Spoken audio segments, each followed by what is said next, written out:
군 가혹행위로 숨진 아들, 5년 만에 순직 인정. 기사 하나가 3년 멈춰있던 시간을 다시 움직였습니다. 준현아, 형이 이제부터라도 알아볼게. 왜 그렇게까지 몰렸는지. 징역 20년, 15년, 10년, 신상 공개까지. 준현아, 내일 아침 바다 나가서 너 이름 적은 부표 하나 띄워줄게. 바다 한가운데 네 자리 하나 만들어 주는 거다. 늦었지만 준현은 마침내 순직 군인으로 인정받았습니다. 오늘 사연 시작하기 전에 구독과 좋아요와 알림 설정 꼭 눌러주세요. 모두 무료입니다. 전남 담양군 용면. 이 작은 시골 마을에는 아직 해가 뜨기 전인 새벽 5시부터 사람들의 하루가 시작됩니다. 골목 사이로 비릿한 바닷바람이 스며들고 멀리서 파도 소리가 희미하게 들려오는 그런 아침이었습니다. 이만철은 마당에 걸어둔 작업복을 털어 입으며 한숨을 내쉬었습니다. 기운 자국이 여기저기 보이는 남색 작업복이었지만 이만철에게는 20년 넘게 함께한 동료 같은 옷이었습니다. 장화를 끌어 신으며 허리를 한번 폈다 구부리는데 55년을 살아온 몸은 정직하게 삐걱거렸습니다. 여보, 또 이렇게 새벽같이 나가요? 부엌에서 멸치볶음을 뒤적이던 김영순의 목소리가 들려왔습니다. 김영순은 마을 입구에서 작은 반찬 가게를 운영하고 있었습니다. 새벽부터 반찬을 준비해서 아침 7시면 가게 문을 여는 것이 김영순의 일과였습니다. 오늘 갈치 좀 잡아야지. 준현이 휴가 나오면 갈치조림부터 먹여야 할 거 아이가. 이만철의 목소리에는 둘째 아들에 대한 그리움이 묻어났습니다. 이준현은 지금 해군 이병으로 복무 중이었습니다. 21살, 이제 막 군 생활을 시작한 어린 아들이었습니다. 입대한 지 석 달째, 아직 한 번도 휴가를 나오지 못했습니다. 이만철은 낡은 트럭에 올라타며 시동을 걸었습니다. 덜컹거리는 엔진 소리와 함께 포구를 향해 달려가는 길, 하늘은 아직 어두웠지만 이만철의 마음만큼은 환했습니다. 오늘은 왠지 큰 고기가 잡힐 것 같은 예감이 들었습니다. 아침 7시 마을 버스 정류장 옆에는 말끔하게 차려입은 청년이 서 있었습니다. 흰색 셔츠에 검은색 넥타이를 단정하게 매고 서류 가방을 손에 든 이재현이었습니다.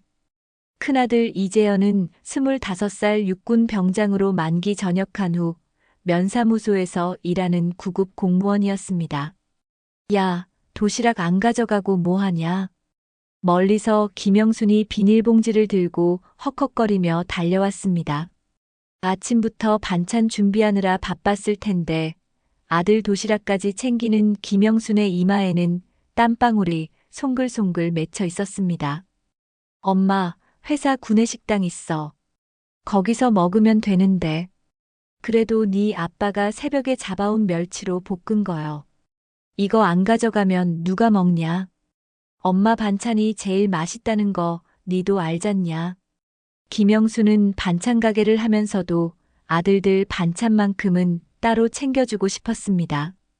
가게에 내다 파는 반찬도 정성껏 만들지만 아들들 먹을 반찬은 더욱 공들여 만들었습니다. 이만철이 새벽에 잡아온 싱싱한 멸치를 골라서 간장과 고추장으로 양념해 볶은 멸치볶음이었습니다. 이재현이 비닐봉지를 받아들며 웃었습니다. 군대 다녀온 후로 이재현은 더욱 의젓해졌습니다. 2년 동안의 군 생활이 철없던 청년을 어엿한 사회인으로 만들어 놓았습니다. 그때 이재현의 휴대폰이 울렸습니다. 화면에는 준현이라는 이름이 떠올랐습니다. 이재현은 서둘러 전화를 받았습니다. 형, 나야. 오늘 첫 출항이다. 멀리서 함정 엔진 소리가 웅웅거리며 섞여 들려왔습니다. 이준현의 목소리는 긴장된 듯 하면서도 어딘가 들뜬 기분이 묻어났습니다. 21살 청년에게 처음으로 배를 타고 바다로 나가는 것은 설렘과 두려움이 뒤섞인 경험이었습니다. 오, 드디어 바다 나가냐. 힘들면 바로 말해라. 형도 군대 다녀왔잖냐. 요즘 군대 예전 같지 않다. 힘든 거 있으면 지휘관한테 얘기하고. 이재현은 동생이 걱정되었습니다. 자신도 2년 전까지만 해도 군복을 입고 있었기에 군대 생활이 얼마나 고되고 힘든지 잘 알고 있었습니다. 특히 해군은 육군과 달리 좁은 함정 안에서 생활해야 하니 더욱 답답하고 힘들 거라고 생각했습니다. 형은 좋겠다. 군복 벗고 공무원이지. 나도 빨리 제대해서 엄마 가게 배달이라도 돕고 싶다. 이준현의 목소리에는 부러움이 섞여 있었습니다. 형은 벌써 전역해서 안정된 직장에 다니는데 자신은 아직 1년 반이나 남은 군 생활을 해야 한다는 생각에 이준현은 가끔 한숨이 나왔습니다. 옆에서 듣고 있던 김영순이 재빨리 이재현의 손에서 휴대폰을 낚아챘습니다. 준현아, 밥 잘 챙겨 먹고 엄마가 반찬 보낸 거 선임들한테만 퍼주지 말고 너도 먹어라. 알았지? 엄마, 나 진짜 괜찮아. 하나도 안 힘들어. 걱정하지 마. 여기 밥도 잘 나오고 선임들도 다 잘해줘. 엄마, 진짜로. 이준현은 어머니를 안심시키려고 일부러 밝은 목소리로 말했습니다. 사실 함정 생활이 쉬운 건 아니었습니다. 좁은 공간에서 여러 명이 함께 생활하는 것도 적응이 필요했고 배가 흔들릴 때마다 속이 메스꺼웠습니다. 하지만 어머니께 걱정을 끼치고 싶지 않았습니다. 전화를 끊고 나서도 김영순의 가슴속에는 뭔가 이상한 느낌이 남았습니다. 하나도 안 힘들다는 말이 오히려 더 걱정스러웠습니다. 군대가 안 힘들 리 없는데 왜 저렇게 괜찮다고만 하는지 마음이 무거워졌습니다. 이재현도 동생의 목소리 톤이 평소와 달랐다는 걸 느꼈습니다. 뭔가 억지로 밝게 말하는 것 같았습니다. 하지만 이재현은 스스로를 달랬습니다. 그래도 요즘 군대인데 옛날처럼 선임이 후임 때리고 그러는 거 다 없어졌다고 하잖아. 준현이도 잘 버티고 올 거야. 김영순도 마음속으로 되뇌었습니다. 우리 준현이 착하고 성실한 아이니까 잘할 거야. 1년 반만 지나면 돌아온다. 그때까지만 건강하게만 있어다오. 포구에서는 이만철이 그물을 끌어올리고 있었습니다. 오늘따라 그물이 유난히 무거웠습니다. 은빛 갈치들이 펄떡이며 그물 안에서 뛰어올랐습니다. 이만철은 환하게 웃었습니다. 오늘 대박이네. 준현이 휴가 나오면 이걸로 갈치조림 해줘야겠다. 세 사람 모두 평범한 아침을 보내고 있었습니다. 이만철은 포구에서 고기를 잡고 김영수는 반찬 가게를 열 준비를 하고 이재현은 면사무소로 출근했습니다. 그리고 멀리 바다 위 함정에서는 이준현이 처음으로 출항을 하고 있었습니다. 아무도 몰랐습니다. 이 평범한 아침이 곧 무너질 거라는 것을요. 경남 진해 군항. 회색빛 부두에는 거대한 군수지원함 청도함이 물 위에 떠 있었습니다. 아침 햇살이 함정의 철제 외벽에 반사되어 눈이 부셨습니다. 준현은 군용 가방을 메고 부두에 섰습니다. 처음 보는 거대한 군함 앞에서 준현의 심장은 두근거렸습니다. 현. 함정 갑판 위에서 누군가 이름을 불렀습니다. 준현은 긴장한 목소리로 대답했습니다. 예, 이병 이준현. 철제 계단을 따라 한 걸음씩 올라가는 준현의 손에는 땀이 배어났습니다. 계단은 생각보다 가팔랐고 군용 가방은 무겁게 어깨를 짓눌렀습니다. 한 층, 두 층 올라갈 때마다 준현의 숨소리는 거칠어졌습니다. 함정 안으로 들어서자 낯선 냄새가 코를 찔렀습니다. 기름 냄새, 철 냄새, 그리고 여러 사람의 땀 냄새가 뒤섞인 공기였습니다. 좁은 복도를 지나 생활관으로 향하는 길, 준현은 주변을 둘러보았습니다.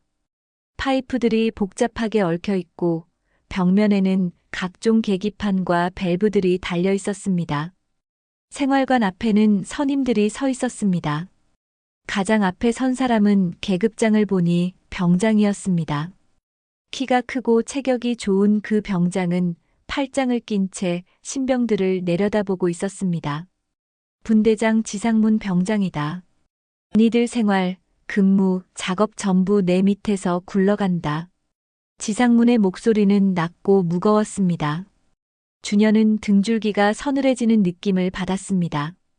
군대 별거 없다. 내 말 잘 들으면 편하고 아니면 길어진다. 알아들었냐? 예. 신병들이 일제히 대답했습니다. 준현도 함께 큰 소리로 대답했지만 목소리가 떨리는 것을 느꼈습니다. 옆에서 팔짱을 낀 상병이 씩 웃었습니다. 상병의 웃음에는 뭔가 비웃는 듯한 느낌이 있었습니다. 나는 박선우 상병. 분대장님 오른팔이다. 말기 잘 알아먹으면 우리 식구 되는 거고 아니면 교육 좀 받는 거고. 선우는 신병들을 하나하나 훑어보며 말했습니다. 준현과 눈이 마주치자 선우는 의미심장하게 웃었습니다. 준현은 시선을 피하고 싶었지만 차마 고개를 돌릴 수가 없었습니다. 조금 뒤쪽에 서 있던 일병이 나섰습니다. 다른 선임들과 달리 어색한 미소를 지으며 손을 들어 인사했습니다. 정대호 일병이다. 니들 바로 윗선임 정도로 생각하면 된다.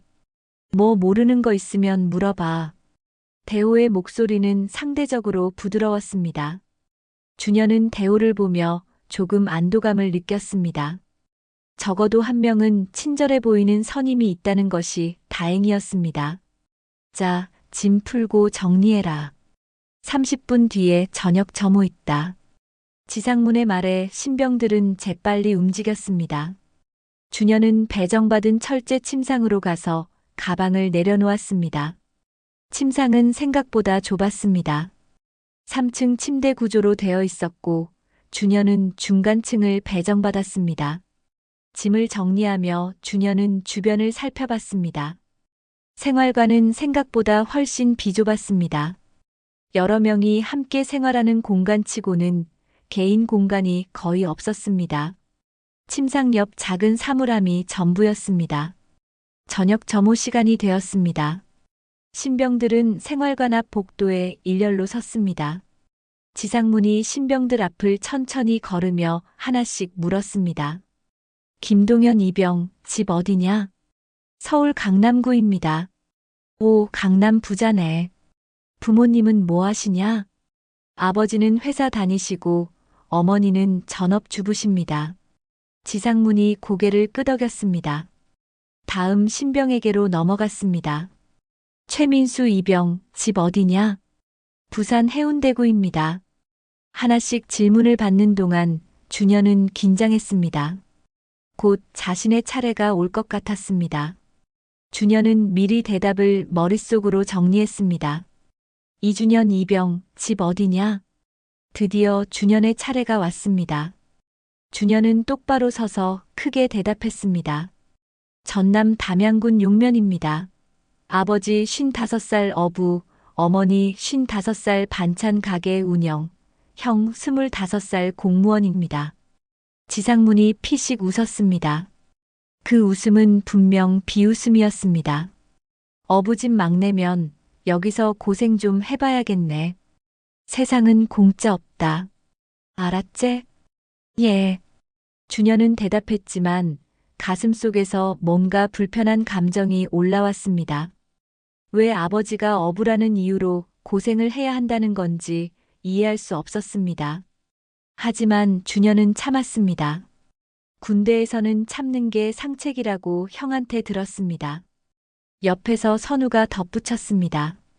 담양 용면이면 진짜 시골이네. 거기 바닷가도 아니고 산골 아니냐? 어부가 웬 산골에 있어? 준현은 설명하고 싶었습니다. 용면은 바다와 가까운 곳이고 아버지는 매일 폭우로 나가 고기를 잡는다고 말하고 싶었습니다. 하지만 준현은 입을 다물었습니다. 설명하면 할수록 더 놀림감이 될 것 같았습니다. 점호가 끝나고 저녁 식사 시간이 되었습니다. 식당으로 가는 길 대호가 준현에게 다가왔습니다. 너무 신경 쓰지 마. 신병들한테 다 저렇게 해. 나도 처음에 그랬어. 대호의 위로에 준현은 고개를 끄덕였습니다. 조금은 마음이 편해졌습니다. 그날 밤 철제 침상 위에 누운 준현은 천장을 올려다보았습니다. 희미한 형광등 불빛이 깜빡거렸습니다. 함정이 살짝 흔들릴 때마다 삐걱거리는 소리가 들렸습니다. 준현은 스스로를 달래려고 했습니다. 그래도 아직은 괜찮다. 군대니까 이 정도는 형도 비슷했다고 그랬잖아. 너무 예민하게 굴지 말자. 하지만 마음 한켠에는 작은 불안이 자리 잡기 시작했습니다. 지상문의 비웃음, 선우의 차가운 눈빛, 그리고 세상은 공짜 없다던 그 말이 계속 머릿속을 맴돌았습니다. 준현은 눈을 감았습니다. 내일이면 첫 출항을 하게 됩니다. 처음으로 배를 타고 먼 바다로 나가게 됩니다. 준현은 잠들기 전 마지막으로 집 생각을 했습니다. 새벽같이 폭우로 나가시는 아버지 만철, 반찬 가게에서 구슬땀 흘리시는 어머니 영순, 그리고 면사무소에서 열심히 일하는 형 재현. 1년 반만 버티면 돼. 그때까지만 견디자. 준현은 이불을 턱까지 끌어올리고 몸을 웅크렸습니다. 함정 안은 생각보다 추웠습니다. 아니, 추운 건 공기 때문이 아니라 마음 때문인지도 몰랐습니다. 출항한 지 며칠이 지났습니다. 청도함은 이제 육지가 전혀 보이지 않을 만큼 깊은 바다 한가운데 있었습니다. 파란 하늘 아래 끝없이 펼쳐진 바다만이 보였습니다. 함정은 규칙적으로 흔들리며 앞으로 나아가고 있었습니다. 준현은 점점 함정 생활에 적응해가고 있었습니다. 아침 기상부터 저녁 취침까지 모든 것이 정해진 시간표대로 움직였습니다. 기상 나팔 소리에 일어나고 세면하고 아침 점호를 받고 식사하고 작업하고 근무 서고 또 잠들고 반복되는 일상이었습니다. 하지만 뭔가 이상했습니다. 다른 신병들은 그럭저럭 평범하게 지내는 것 같았는데 유독 준현만 상문과 선우의 눈에 자주 띄었습니다. 복도 바닥에는 젖은 장화 자국이 길게 이어져 있었습니다. 작업을 마치고 돌아온 준현이 복도를 지나가는데 상문이 불쑥 나타났습니다. 이준현 이병, 지금 몇 시냐? 준현은 깜짝 놀라며 대답했습니다. 10시 30분입니다. 상문이 팔짱을 끼고 준현을 내려다보았습니다. 군인은 시간에 정확해야 한다. 시계부터 보고 말하는 버릇 들여라. 준현은 어리둥절했습니다. 지금 시간을 물어봐서 대답했는데 왜 시계를 보고 말하라는 건지 이해가 되지 않았습니다. 하지만 준현은 고개를 숙이고 대답했습니다. 예, 알겠습니다. 옆에 서 있던 선우가 슬쩍 웃으며 발로 양동이를 건드렸습니다. 복도 한쪽에 놓여있던 청소용 양동이였습니다. 양동이가 넘어지면서 물이 바닥에 쏟아졌습니다. 철제 바닥에 물이 흥건하게 퍼졌습니다. 어이쿠, 손이 야무지네. 선우가 준현을 보며 비웃듯 말했습니다. 이거 다 닦고 마를 때까지 잠은 없다. 이준현 이병. 예, 알겠습니다. 준현은 양동이를 세우고 걸레를 가지러 갔습니다. 마음속으로는 억울했습니다. 자신이 양동이를 넘어뜨린 것도 아니고 선우가 분명히 일부러 발로 찬 것인데 왜 자신이 닦아야 하는지 이해할 수 없었습니다. 하지만 준현은 아무 말도 하지 않았습니다. 말을 해봤자 더 힘들어질 것 같았습니다. 준현은 걸레로 물을 닦기 시작했습니다. 복도는 생각보다 길었고 물은 생각보다 많이 퍼져 있었습니다. 1시간 가까이 걸려서 복도를 닦았습니다. 준현의 무릎과 허리는 아팠습니다. 마침내 바닥이 깨끗해졌습니다. 준현은 양동이와 걸레를 정리하고 생활관으로 돌아왔습니다. 취침 시간이 되었습니다. 상문이 생활관 한가운데 서서 신병들을 불러 모았습니다. 앞으로 침낭개는 순서 있다. 상문이 천천히 말했습니다. 내 거 먼저, 그 다음 박선우 상병, 그 다음 정대호 일병. 네 건 제일 마지막. 군대는 위부터다. 알겠냐? 준현은 이해할 수 없었습니다. 침낭은 각자 자기 것을 개는 건데 왜 순서를 정하는 건지 알 수 없었습니다. 하지만 준현은 대답했습니다. 예, 알겠습니다. 내일 아침부터 적용이다. 기상하면 제일 먼저 내 침낭부터 개라. 알았제? 예, 알겠습니다. 상문이 돌아서서 자기 침상으로 갔습니다. 선우도 따라갔습니다. 준현은 자기 침상으로 올라가 누웠습니다. 불이 꺼졌습니다. 생활관 안은 어두워졌고 사람들의 숨소리만 들렸습니다. 함정이 흔들릴 때마다 철제 침대가 삐걱거렸습니다. 잠시 후 옆 침상에서 대호의 작은 속삭임이 들렸습니다. 그냥 시키는 대로 해라. 준현은 귀를 기울였습니다. 대호가 계속 말했습니다. 괜히 튀면 더 힘들어진다. 나도 처음엔 별거 아닌 줄 알았다. 대호의 목소리에는 뭔가 경험에서 우러나온 무게감이 있었습니다. 준현은 대답하고 싶었지만 상문과 선우가 들을까봐 입을 다물었습니다. 대신 작게 고개를 끄덕였습니다. 준현은 천장을 바라보며 생각했습니다. 대호의 말이 맞는 것 같았습니다. 괜히 저항하거나 따지면 더 힘들어질 것 같았습니다. 그냥 시키는 대로 하고 시간이 지나기를 기다리는 게 나을 것 같았습니다. 새벽이 되었습니다. 준현은 일찍 잠에서 깼습니다. 다른 사람들은 아직 자고 있었습니다. 준현은 조용히 침상에서 내려와 복도로 나왔습니다. 쓰레기를 버리러 가야 했습니다. 쓰레기 봉투를 들고 복도를 걸으며 준현은 혼잣말을 했습니다. 이 정도면 군대지.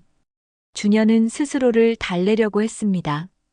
형도 가혹하다고 했었고 괜히 힘든 티 내면 더 욕먹겠지. 준현은 형 재현이 했던 말을 떠올렸습니다. 군대는 원래 힘든 곳이고 참고 견디면 시간이 지나간다고 했습니다. 형도 2년 동안 견뎌냈으니 자신도 할 수 있을 거라고 생각했습니다. 나만 잘 버티면 지나가겠지. 쓰레기를 버리고 돌아오는 길, 준현은 함정 갑판 쪽으로 잠시 나갔습니다. 새벽 바다는 고요했습니다. 어둠 속에서 파도 소리만 들렸습니다. 그 순간 함정 외벽을 때리는 파도 소리가 유난히 크게 들렸습니다. 쿵 하고 함정이 흔들렸습니다. 준현은 난간을 붙잡고 균형을 잡았습니다. 사방이 온통 캄캄했습니다. 육지는 보이지 않았습니다. 하늘에는 별들이 총총 박혀 있었지만 바다는 검은 먹물 같았습니다. 준현은 문득 외로움을 느꼈습니다. 집이 그리웠습니다. 새벽에 폭우로 나가시는 아버지 만철, 반찬가게 앞에서 손님들을 맞이하시는 어머니 영순, 면사무소에서 일하는 형 재현. 모두가 그리웠습니다. 하지만 준현은 고개를 저었습니다. 지금은 참아야 할 때였습니다. 약한 모습을 보이면 안 되었습니다. 1년 반만 버티면 되었습니다. 준현은 다시 함정 안으로 들어갔습니다. 복도를 걸어 생활관으로 돌아왔습니다. 아직 모두가 자고 있었습니다. 준현은 조용히 침상으로 올라갔습니다. 눈을 감았지만 잠이 오지 않았습니다. 상문의 얼굴, 선우의 비웃음, 넘어진 양동이, 순서가 정해진 침낭 개기. 모든 것이 머릿속을 맴돌았습니다. 그래도 괜찮아. 이 정도는 견딜 수 있어. 준현은 스스로에게 말했습니다. 하지만 가슴 한켠에서는 불안이 점점 커지고 있었습니다. 배는 묵묵히 어둠을 가르며 나아가고 있었습니다. 어디로 가는지, 언제 돌아올지 아무도 알 수 없었습니다. 단지 배는 앞으로, 계속 앞으로 나아갈 뿐이었습니다. 시간이 흘렀습니다. 일주일, 2주일, 3주일. 처음에는 그저 심술궂은 장난처럼 보이던 것들이 이제는 당연한 규칙이 되어버렸습니다. 주녀는 매일 아침 상문의 침낭부터 개고 선우의 식판을 닦고 복도를 청소했습니다. 오늘 저녁 설거지는 전부 이주년 입영 담당이다. 상문이 저녁 식사 후 생활관에서 말했습니다. 다른 신병들은 각자 자기 식판만 닦으면 되었지만 주녀는 분대 전체의 식판을 닦아야 했습니다. 밥그릇 하나라도 떨어뜨리면 팔굽혀 펴기 50개. 예. 주녀는 대답하고 식당으로 향했습니다. 식판이 산더미처럼 쌓여 있었습니다. 설거지를 시작한 지 1시간이 지나자 손이 부르트고 허리가 아팠습니다. 하지만 주녀는 쉬지 않고 계속 닦았습니다. 다음 날 아침 상문이 주년을 불렀습니다. 분대장 침상 밑에 먼지 나오면 다시 될 때까지 한다. 주년은 무릎을 꿇고 상문의 침상 밑을 닦기 시작했습니다. 손전등을 비춰가며 구석구석 먼지를 닦아냈습니다. 1시간을 닦고 나서 상문에게 보고했습니다. 다 닦았습니다. 상문이 손전등을 비추며 침상 밑을 확인했습니다. 그리고는 고개를 저었습니다. 여기 먼지 남았네. 다시. 주녀는 다시 무릎을 꿇고 닦기 시작했습니다. 이번에는 더욱 꼼꼼하게 닦았습니다. 다시 1시간이 지났습니다. 다 닦았습니다. 여기 먼지 또 남았네. 눈 없냐? 다시. 3번째, 4번째. 주녀는 계속 닦았습니다. 무릎이 까지고 손이 부르트고 허리가 끊어질 것 같았습니다. 하지만 주녀는 멈추지 않았습니다. 비가 유난히 많이 내리던 어느 날 저녁이었습니다. 주녀는 갑판 근무를 마치고 생활관으로 돌아왔습니다. 온몸이 빗물에 젖어 있었고 추위에 몸이 떨렸습니다. 옷을 갈아입고 침상으로 가려는데 뭔가 이상했습니다. 침낭이 없었습니다. 주녀는 침상 주변을 살폈습니다. 사물함도 열어보고 침상 밑도 확인했습니다. 하지만 침낭은 어디에도 없었습니다. 주녀는 상문에게 다가갔습니다. 분대장님, 제 침낭이 안 보입니다. 상문이 침상에 누워 휴대폰을 보다가 고개를 들었습니다. 아, 그거 내가 창고에 넣어놨다. 주녀는 이해할 수 없었습니다. 왜 자신의 침낭을 창고에 넣어놓은 건지 알 수가 없었습니다. 오늘은 철판 위에서 자라. 해군이면 바다 냉기도 좀 느껴봐야지. 2주년 입영. 예. 주녀는 대답했지만 목소리가 떨렸습니다.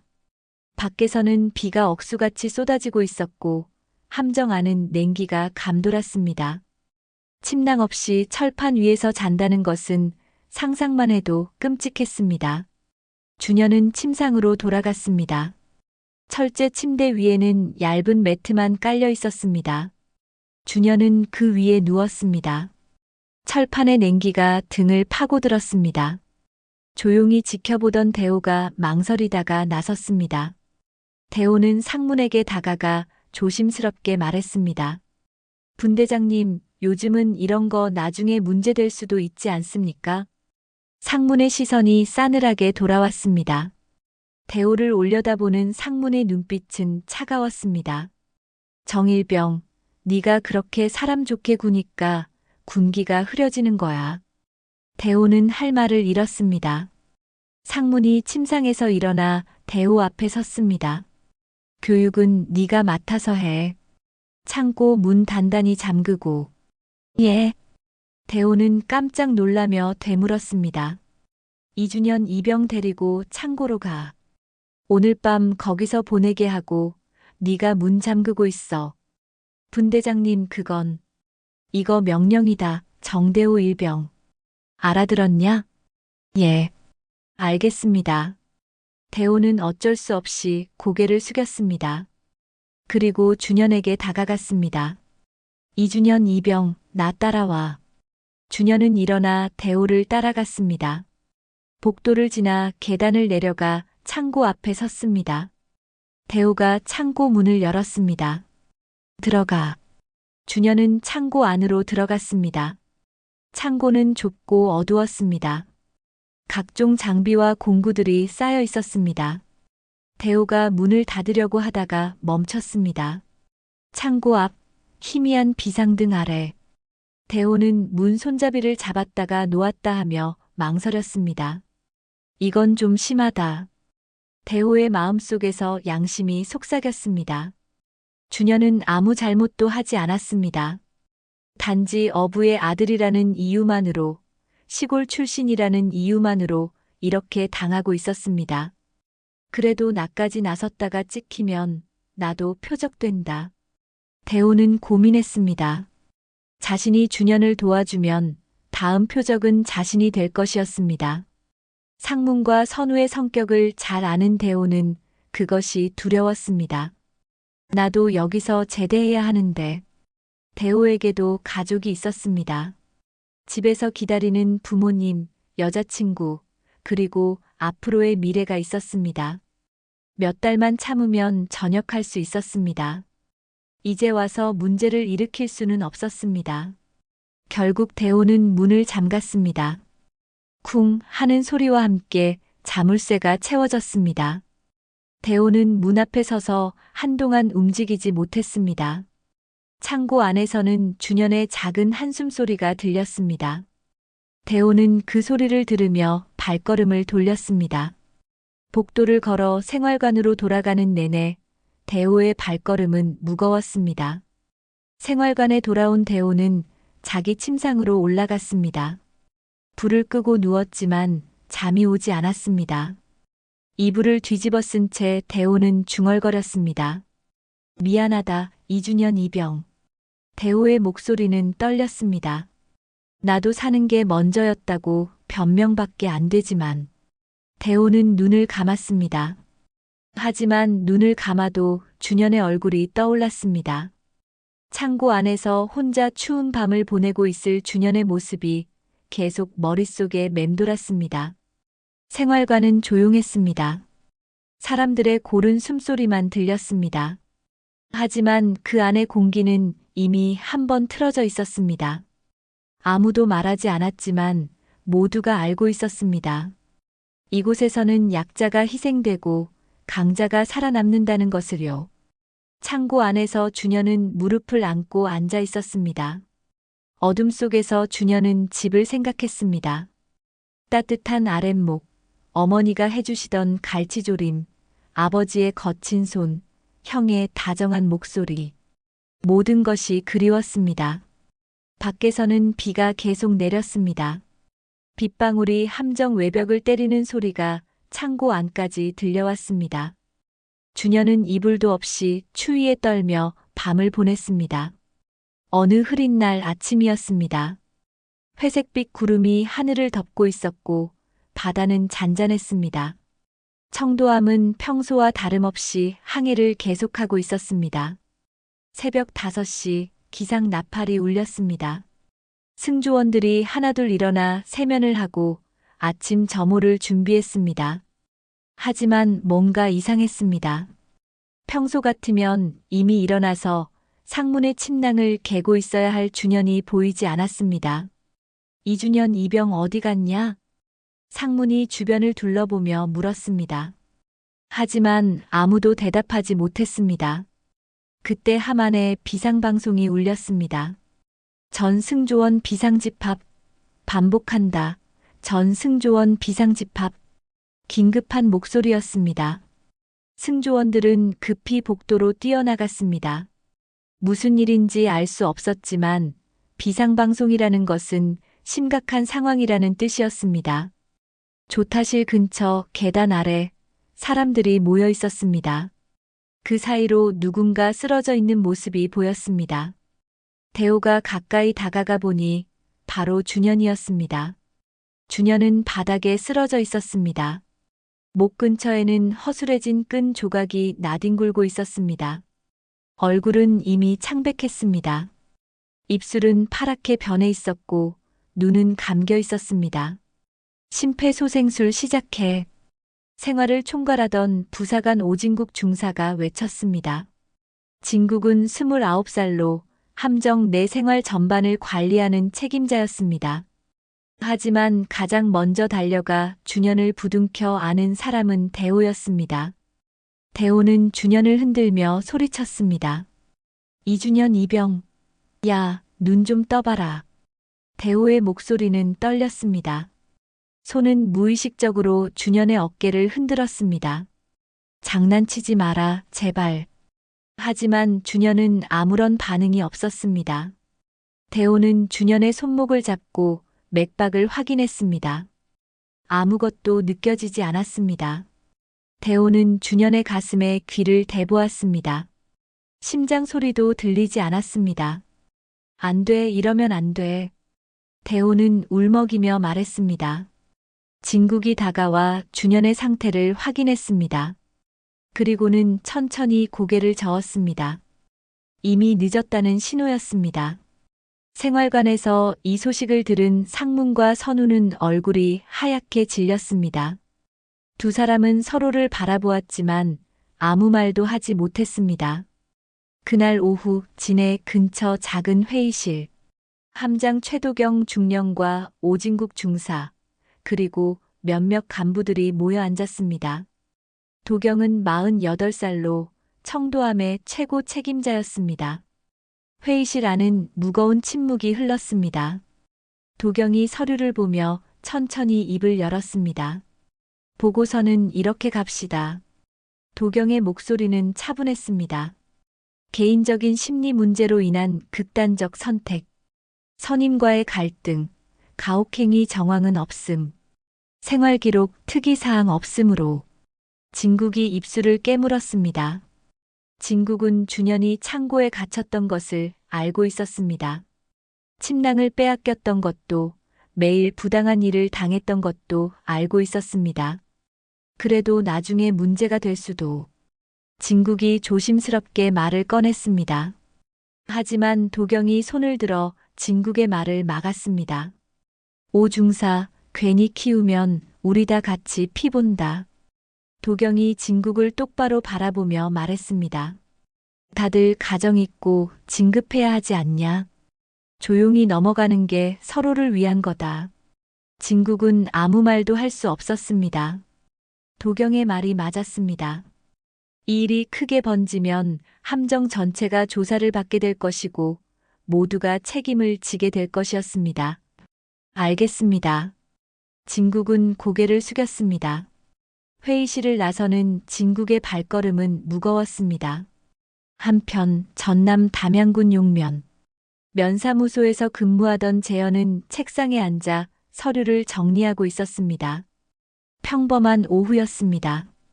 그때 책상 위 전화기가 울렸습니다. 여보세요. 담양군 용면 면사무소입니다. 이재현 씨 계십니까? 제가 이재현입니다만. 해군 진해기지 인사과입니다. 혹시 이준현 이병과 관계가 어떻게 되십니까? 재현은 가슴이 철렁 내려앉았습니다. 제 동생인데요. 무슨 일입니까? 죄송하지만 직접 통화로 말씀드리기 어려운 내용입니다. 지금 댁으로 간부들이 방문할 예정이니 빨리 귀가하시는 게 좋을 것 같습니다. 재현은 손에 쥐고 있던 볼펜을 떨어뜨렸습니다. 볼펜이 바닥에 떨어지며 툭 소리를 냈습니다. 재현은 급히 자리에서 일어나 가방을 챙겼습니다. 과장님, 급한 일이 생겨서 먼저 퇴근하겠습니다. 재현은 면사무소를 뛰쳐나와 집으로 달려갔습니다. 가슴이 두근거렸고 온갖 나쁜 생각들이 머릿속을 스쳤습니다. 집에 도착하니 제복을 입은 장교 2명이 마당에 서 있었습니다. 거실에는 만철과 영순이 앉아 있었고 영순은 손에 반찬통을 들고 있었습니다. 유가족분 되십니까? 장교 중 한 명이 정중하게 물었습니다. 만철이 고개를 끄덕였습니다. 안타깝지만 이준현 이병이 오늘 새벽 근무 중 스스로 목숨을 끊었습니다. 그 순간 영순의 손에서 들고 있던 반찬통이 마루 위에 떨어져 터졌습니다. 멸치볶음이 바닥에 흩어졌습니다. 영수는 입을 막고 비명을 삼켰습니다. 우리 애는 그런 애 아니에요. 영순의 목소리는 떨렸습니다. 어제도 괜찮다 그랬는데 왜 그러는데요? 영수는 주저앉으며 울기 시작했습니다. 만철은 멍하니 앉아 아무 말도 하지 못했습니다. 재현은 벽에 기대서서 고개를 떨구었습니다. 군에서는 빠른 장례를 권했습니다. 조용히 치르는 것이 좋다고 했습니다. 하지만 만철은 고개를 저었습니다. 왜 죽었는지도 모르는데 내가 어떻게 군인장 치릅니까? 만철이 장교를 바라보며 말했습니다. 순직도 아니라면서요. 우리 애가 스스로 죽었다고요? 그럴 리 없습니다. 하지만 군에서는 더 이상 설명하지 않았습니다. 결국 유골함만 받아왔습니다. 작은 유골함 하나가 거실 구석에 놓였습니다. 그날 이후 집 안 공기는 완전히 달라졌습니다. 만철은 포구에 나가지 않았습니다. 영수는 반찬가게 문을 닫았습니다. 재현은 면사무소에 출근했지만 일에 집중할 수 없었습니다. 시간은 흘렀지만 이 가족에게는 시간이 멈춘 것처럼 느껴졌습니다. 1년이 지났습니다. 그리고 2년이 지났습니다. 세월은 흘러갔지만 이 집의 시간은 여전히 그날에 멈춰 있었습니다. 동네 사람들 입에서는 슬슬 뒷말이 나오기 시작했습니다. 처음에는 조심스럽게 위로하던 사람들도 시간이 지나자 조금씩 다른 말을 했습니다. 요즘 애들 멘탈이 약해서 그런 거지 뭐. 군대에서 그 정도도 못 버티면 어쩌냐. 우리 때는 더 힘들었는데도 다 견뎠는디 말이여.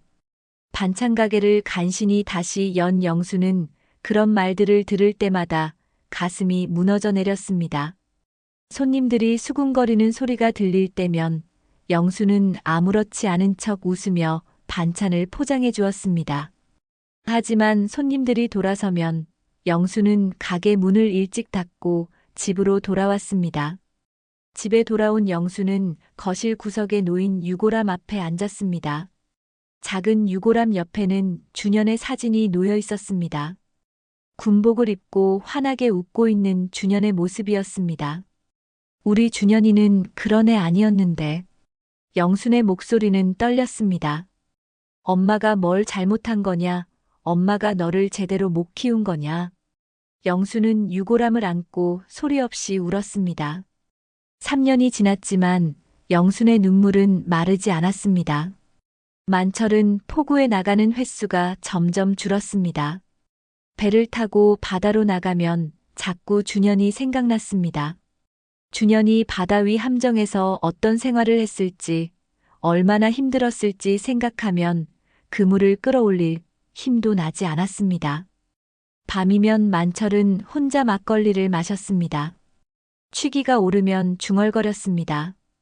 군대가 원래 그런 거제. 나도 힘들게 다녀왔는디 준현이도 버텼어야 했는데.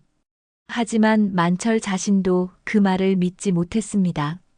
아들을 잃은 아버지로서의 슬픔과 군대를 다녀온 남자로서의 자괴감이 뒤섞여 있었습니다.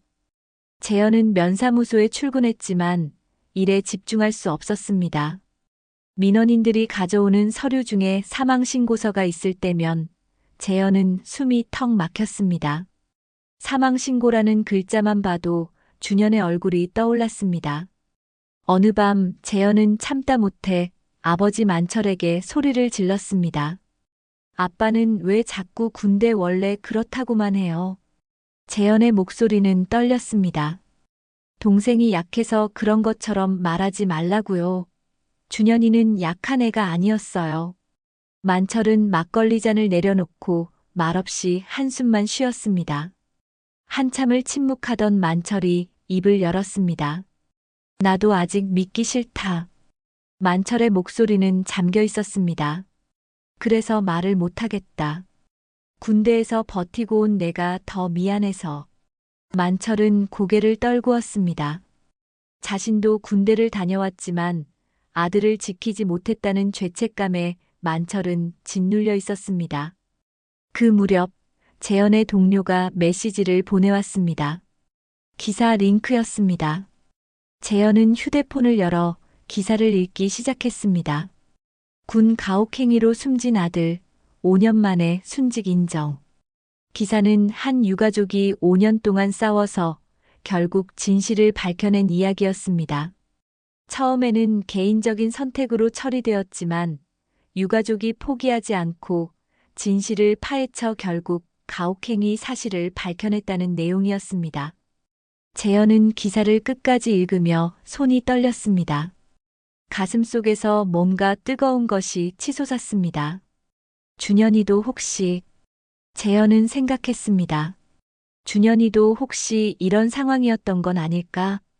군에서는 개인적인 선택이라고 했지만 사실은 가혹행위가 있었던 건 아닐까? 며칠 뒤 재현은 광주군 인권센터를 찾아갔습니다. 광주까지 버스를 타고 2시간을 달려갔습니다. 군 인권센터 문을 열고 들어가니 상담실이 보였습니다. 상담실에서 재현을 맞이한 사람은 한서진 변호사였습니다. 서진은 41살로 군 인권 사건을 오래 다뤄온 베테랑 변호사였습니다.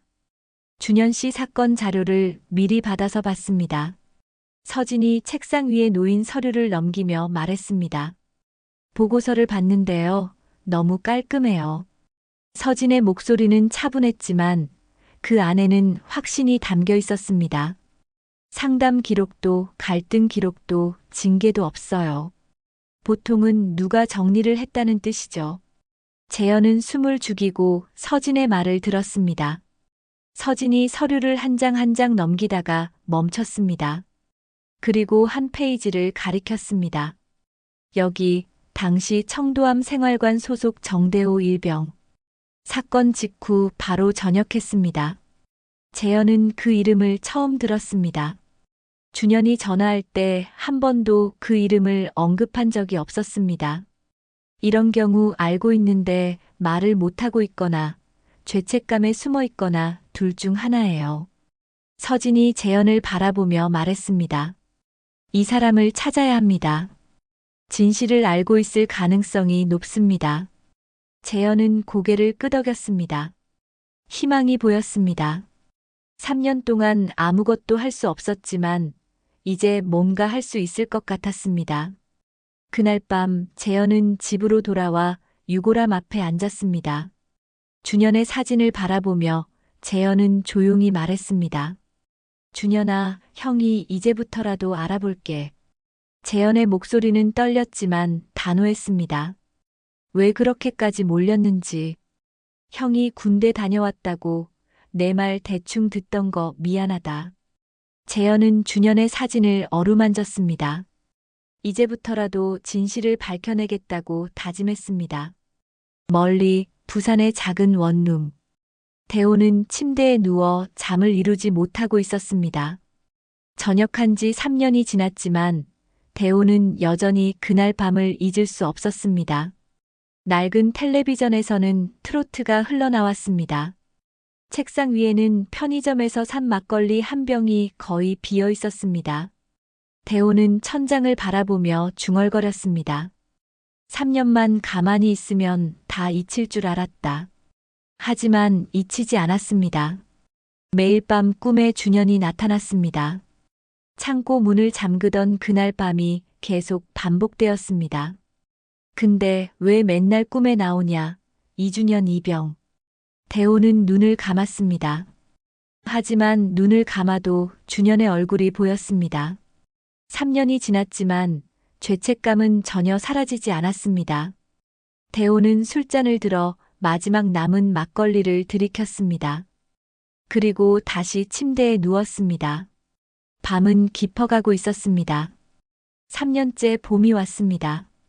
재현과 서진의 노력으로 군, 검찰과 국방부 조사본부가 합동으로 재조사를 시작했습니다. 사건 발생 3년 만에 이루어진 일이었습니다.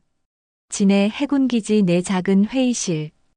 회의실 중앙에는 녹음기가 놓여 있었고 붉은 불빛이 켜져 있었습니다. 한쪽에는 만철, 영순, 재현 그리고 서진 변호사가 앉아 있었습니다. 다른 쪽에는 군 검찰 조사관들과 국방부 관계자들이 앉아 있었습니다. 회의실 문이 열렸습니다. 수척한 남자가 천천히 들어왔습니다. 전역 후 3년의 세월이 묻어나는 얼굴이었습니다. 바로 정대호였습니다. 대호는 회의실 안으로 들어서며 유가족들을 보았습니다.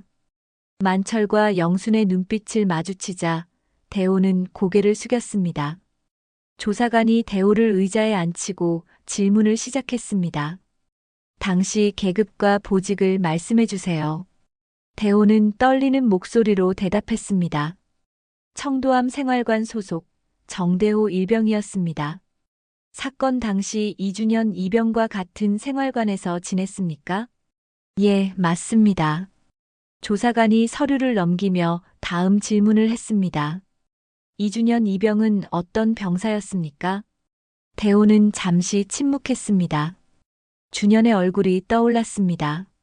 그리고 천천히 입을 열었습니다. 조용했지만 시키는 일 잘했고 말대꾸 안 하고. 대호의 목소리가 떨렸습니다. 솔직히 문제될 데가 없는 애였습니다. 조사관이 고개를 끄덕이며 다음 질문을 이어갔습니다. 선임들과의 관계는 어땠습니까? 대호는 숨을 깊이 들이마셨습니다. 이제부터가 중요했습니다. 3년 동안 가슴속에 묻어두었던 진실을 꺼내야 했습니다. 처음엔 그냥 군대라고 생각했습니다. 대호가 말을 시작했습니다. 지상문 병장, 박선우 상병이 기합 주고 심부름시키고 그러다 점점 심해졌습니다. 회의실 안이 조용해졌습니다. 모두가 대호의 말에 집중했습니다. 침낭 빼앗고 밥 못 먹게 하고 밤새 추운 창고에 가둬 재워두고 욕하고 때리고. 대호의 목소리는 점점 작아졌습니다. 저는 그걸 옆에서 다 봤습니다. 뒤편에서 영순이 입을 막고 소리를 삼켰습니다. 만철의 주먹은 단단히 쥐어져 있었습니다. 서진이 조용히 질문했습니다. 그때 당신은 뭘 했습니까? 대호는 한참 고개를 숙인 채 말을 잇지 못했습니다. 회의실 안에는 무거운 침묵이 흘렀습니다. 대호의 어깨가 떨렸습니다. 처음에는 말리려 했습니다. 대호가 겨우 입을 열었습니다. 그랬다가 제가 찍혔습니다. 분대장님이 저한테 창고 문 잠그라고 시켰습니다. 그 다음부터는. 대호는 말을 잇지 못하고 눈물을 흘렸습니다. 저도 같이 시켰습니다. 지상문 병장이 저보고 그랬습니다. 네가 사람 좋게 구니까 군기가 흐려진다고.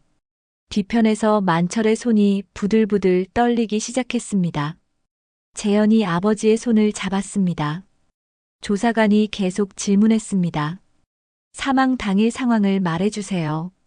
대호는 눈물을 닦으며 말을 이어갔습니다. 그날 지상문 병장이 말했습니다. 오늘 마지막 테스트다. 오늘만 버티면 안 건드린다고. 대호의 목소리는 떨리고 있었습니다.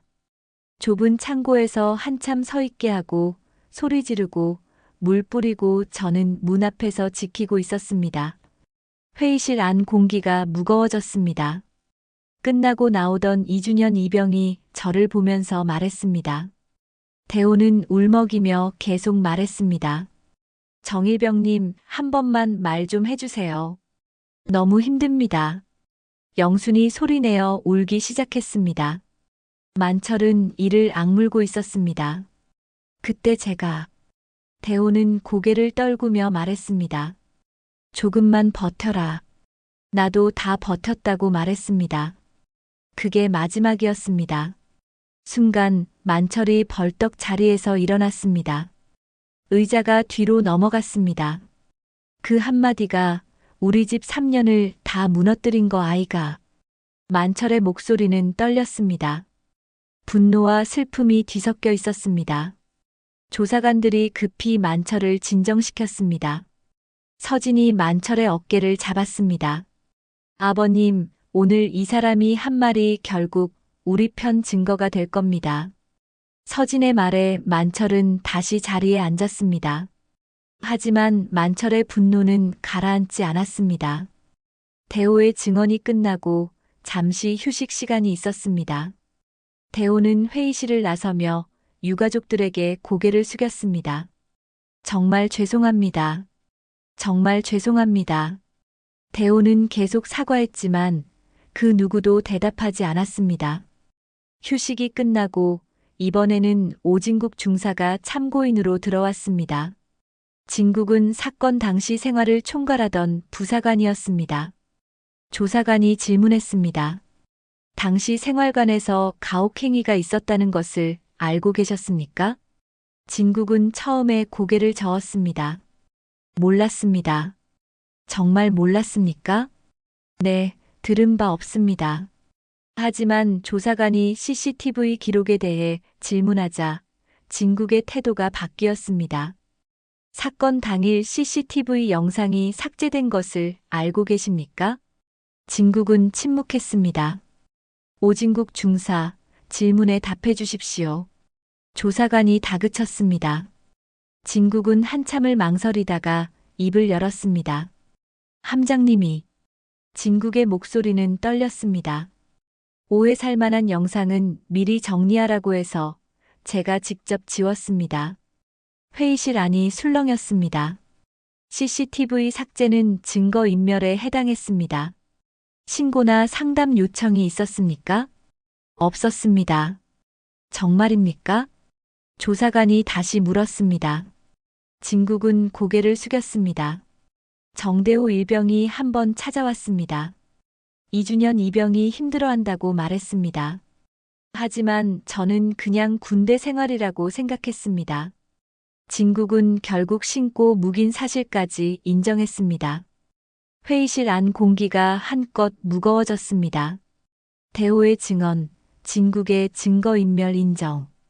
이제 이 사건은 더 이상 개인적인 선택이라고 부를 수 없게 되었습니다. 조사관이 녹음기를 끄며 말했습니다. 오늘 조사는 여기까지 하겠습니다. 추가 조사가 필요하면 다시 연락드리겠습니다. 회의실을 나서며 서진이 만철에게 말했습니다. 이제 시작입니다. 진실은 밝혀질 겁니다. 만철은 고개를 끄덕였습니다. 3년 만에 처음으로 만철의 눈에 희망이 보였습니다. 몇 달이 흘렀습니다. 재조사가 진행되는 동안 유가족들은 초조하게 기다렸습니다. 그리고 마침내 국방부의 최종 발표가 언론을 통해 흘러나왔습니다. 청도함 이준현 이병 사망 사건, 선임 가혹행위 및 부대 관리 소홀로 인한 순직 인정. 뉴스는 계속 이어졌습니다. 지휘 책임자 및 관련자 처벌 소식이었습니다. 준현의 사망 진실을 덮으라고 지시한 함장 함도경 중령은 강제 전역 처분과 함께 징역 20년을 선고받았습니다. 그뿐만 아니라 평생 전자발찌를 부착해야 했습니다. 도경의 강요에 못 이겨 증거를 인멸한 오진국 중사는 강제 전역 처분과 함께 징역 10년을 선고받았습니다. 준현을 가장 주도적으로 악랄하게 괴롭힌 지상문 병장은 징역 15년을 선고받았습니다. 상문의 오른팔이자 사회에서는 친한 형 동생 사이였던 박선우 상병은 징역 10년을 선고받았습니다. 죄책감에 모든 진실을 자수하긴 했지만 준현을 괴롭히는데 조금 가담했던 정대호 일병은 집행유예 3년을 선고받았습니다. 그리고 대호를 제외한 모든 가해, 간부 및 병사들은 신상 공개 명령까지 받았습니다. 이름, 나이, 사진이 모두 공개되었습니다. 재현은 뉴스를 보며 눈물을 흘렸습니다. 3년 만에 마침내 진실이 밝혀진 것이었습니다. 진해 해군기지. 3년 만에 해군 예우를 갖춘 연결식이 열렸습니다. 하늘은 맑았고 바람은 잔잔했습니다. 군악대가 장송곡을 연주했습니다. 슬픈 멜로디가 기지 안을 가득 채웠습니다. 영정 사진 속 준현은 군복을 입고 환하게 웃고 있었습니다. 입대 첫날 찍은 사진이었습니다. 많은 사람들이 연결식에 참석했습니다. 유가족들, 변호사 한서진, 그리고 군 관계자들이 자리를 채웠습니다. 사회자가 단상 위에서 말했습니다. 유가족 대표 이만철님의 추도사가 있겠습니다. 만철은 천천히 단상으로 올라갔습니다. 검은 상복을 입은 만철의 모습은 초라해 보였습니다. 만철은 떨리는 손으로 준비해온 종이를 펼쳤습니다. 우리 막내 이준현 이병. 만철의 목소리가 울렸습니다. 아빠는 처음에 내가 약해서 그런 줄 알았다. 만철은 잠시 말을 멈추고 눈물을 닦았습니다. 그래서 더 화가 났다. 근데 이제 안다. 잘못은 너한테 있는 게 아니었다. 만철의 목소리는 떨렸습니다. 널 지켜줘야 할 어른들이 지키지 못했다. 그래서 아빠가 오늘 내 앞에서 고개 숙인다. 만철은 영정을 향해 깊이 고개를 숙였습니다. 미안하다. 그리고 이제라도 군인으로 보내줘서 그나마 고맙다. 만철은 단상에서 내려왔습니다. 사람들은 박수를 치지 않았습니다. 다만 고개를 숙여 묵념했습니다. 영수는 영정 앞으로 걸어갔습니다. 손에는 반찬통을 들고 있었습니다. 영수는 영정 앞에 조심스럽게 반찬통을 올려놓았습니다. 갈치조림, 멸치볶음. 영순의 목소리는 떨렸습니다. 네 좋아하던 거 다 가져왔다. 이제 거기선 아무도 네 밥 뺏는 사람 없을 거다. 영수는 준현의 사진을 쓰다듬으며 말했습니다. 맘 놓고 먹어라, 아들. 엄마가 네 제일 좋아하는 반찬 다 해왔다. 옆에서 재현이 영정을 바라보며 낮게 웃었습니다. 눈물이 섞인 웃음이었습니다. 동생아, 형이 너무 늦게 움직여서 미안하다.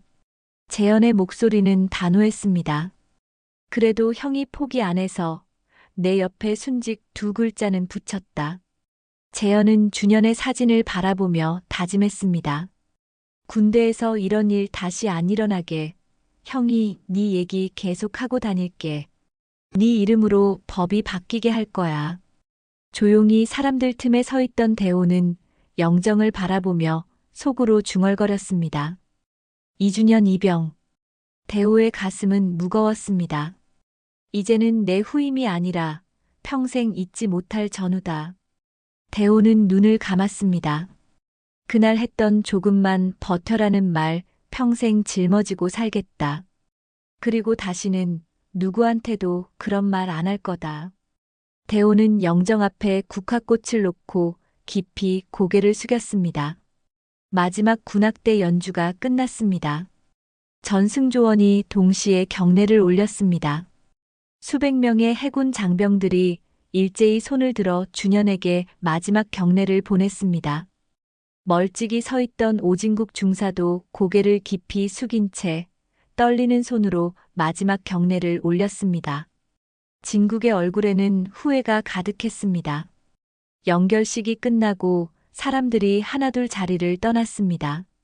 하지만 만철과 영순, 재현은 한참 동안 그 자리에 남아 있었습니다. 그날 밤 전남 담양군 용면 포구. 만철은 작은 배 위에 혼자 앉아 바다를 바라보고 있었습니다. 바다는 고요했습니다. 달빛이 물결에 반짝이고 있었습니다. 만철은 배 위에 앉아 혼잣말을 했습니다. 준현아, 내일 아침 바다 나가서 너 이름 적은 부표 하나 띄워줄게. 만철의 목소리는 바다 위로 흘러갔습니다.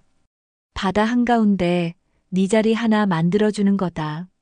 만철은 하늘의 별들을 올려다보았습니다. 네가 좋아하던 바다 냄새 맡으면서 거기서는 부디 편히 쉬어라.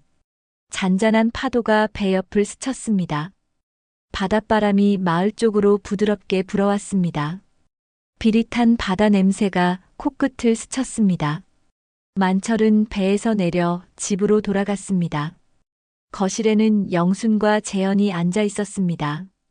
세 사람은 아무 말 없이 서로를 바라보았습니다. 이 집의 상처는 완전히 아물지 않았습니다. 준현을 잃은 슬픔은 평생 사라지지 않을 것입니다. 하지만 적어도 진실은 밝혀졌습니다. 주녀는 약해서 스스로 목숨을 끊은 것이 아니라 부당한 가혹행위로 인해 희생된 것이었습니다. 그리고 가해자들은 모두 처벌을 받았습니다. 정의는 늦게나마 실현되었습니다.